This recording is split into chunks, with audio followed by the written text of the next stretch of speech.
Bien, entonces una pregunta muy común es, y que nos hemos venido haciendo en términos de series, ¿cuántos términos n se deben considerar para alcanzar la aproximación deseada? Para responder a esta pregunta, nosotros necesitamos conocer el valor absoluto del resto. Y el valor absoluto del resto es la diferencia entre la función y el polinomio. Y se tienen tres posibilidades.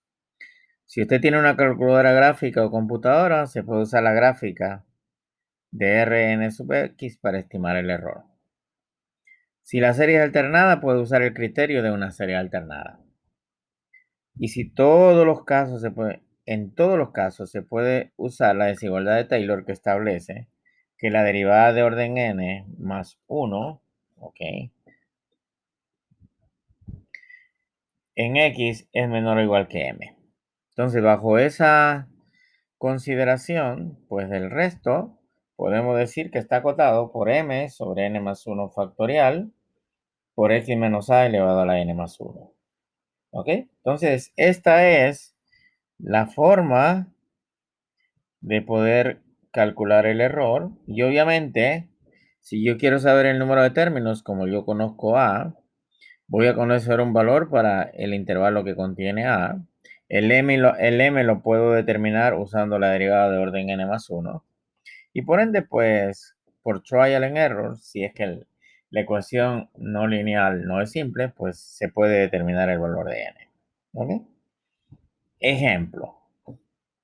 Dice, hay el polinomio de Taylor de grado 3 para la función f de x igual al logaritmo natural en x igual a 1. Entonces, la primera derivada es 1 sobre x. La segunda derivada es negativo 1 sobre x al cuadrado. Y la tercera derivada es 2 sobre x a la 3. Entonces, el f de 1 pues es 0. F' de 1 es 1. F segunda, perdón, de 1 es negativo 1. F tercera de 1 es igual a 2. Entonces, nuestro polinomio t sub 3 de x será igual a 0 más 1 por x menos 1 menos 1 sobre factorial de 2 por x menos 1 elevado al cuadrado más 2 sobre factorial de 3 por x menos 1 elevado a la 3. Obviamente más R3 de x. ¿De acuerdo? Y entonces, pues, esa sería la forma de generar el polinomio de Taylor de grado 2. ¿Ok? Entonces, veamos el siguiente ejemplo. Dice, hay el polinomio de grado 3 para la función f de x igual a x, logaritmo natural de x, en a igual a 1, en a igual a 1. Luego use la desigualdad de Taylor para estimar la exactitud de la aproximación f de x aproximado al t sub n de x cuando x está en el intervalo dado. Pues nada, lo primero que hacemos es calcular la primera derivada, y la primera derivada aplicando la derivada del producto será logaritmo natural de x más x por 1 sobre x. La segunda derivada será 1 sobre x, y aquí x por 1 sobre x es 1, por lo tanto su derivada es 0. La tercera derivada será igual a negativo 1 sobre x al cuadrado. Y como nos piden hacer una aproximación, pues tengo que calcular la derivada de orden 4. Y esto será 2 sobre x a la 3. Así. ¿Ok?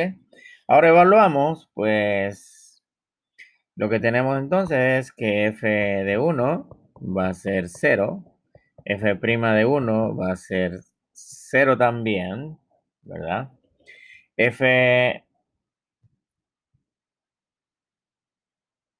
Perdónenme, f' de 1 es 1, porque aquí es 0, pero aquí es 1.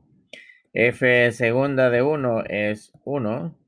F tercera de 1 es negativo 1. Entonces, el polinomio de grado 3 O en otras palabras, la función x, logaritmo natural de x, yo la puedo aproximar por 0 más 1 por x menos 1 más 1 sobre factorial de 2 por x menos 1 elevado al cuadrado menos 1 sobre factorial de 3 por x menos 1 elevado a 3 más obviamente R3 de x. Así. ¿Ok? Ahora bien, ya tengo el polinomio de grado 3. ¿Qué más nos piden? Que usemos la desigualdad de Taylor para estimar la exactitud de la aproximación. Entonces, pues lo que nos están pidiendo es que la derivada de orden n más 1, evaluada en x, tiene que ser menor o igual que m. Pues como en este caso el n es 3, a nosotros nos interesa la cuarta derivada. ¿Ok? Nos interesa la cuarta derivada. Aquí está. ¿Ok? Entonces, pues yo quiero determinar cuál es el máximo valor que puede tomar la cuarta derivada entre 0.5 y 1.5. ¿Ok? Obviamente, esta es una función decreciente. Entonces, la cuarta derivada en x va a estar acotada por 2, ¿ok? 2 sobre x a la 3, así. Pero, entonces, nosotros pues necesitamos encontrar un valor para esta expresión. Como les decía, 2 sobre x a la 3 es una función decreciente porque como el x va aumentando, la tercera potencia va aumentando. ¿Ok? Entonces, si nosotros evaluamos en un medio, ¿qué nos va a quedar? Nos va a quedar que la cuarta derivada de x en el intervalo entre 0.5 y 1.5 va a ser menor o igual que 2, ¿verdad?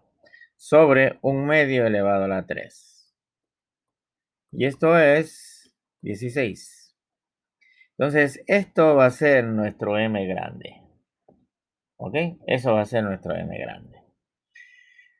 Una vez que hemos calculado entonces el m, recuerde de que la derivada de orden n más 1, evaluada en x, es menor o igual que m sobre n más 1 factorial por x menos a elevado a la n más 1.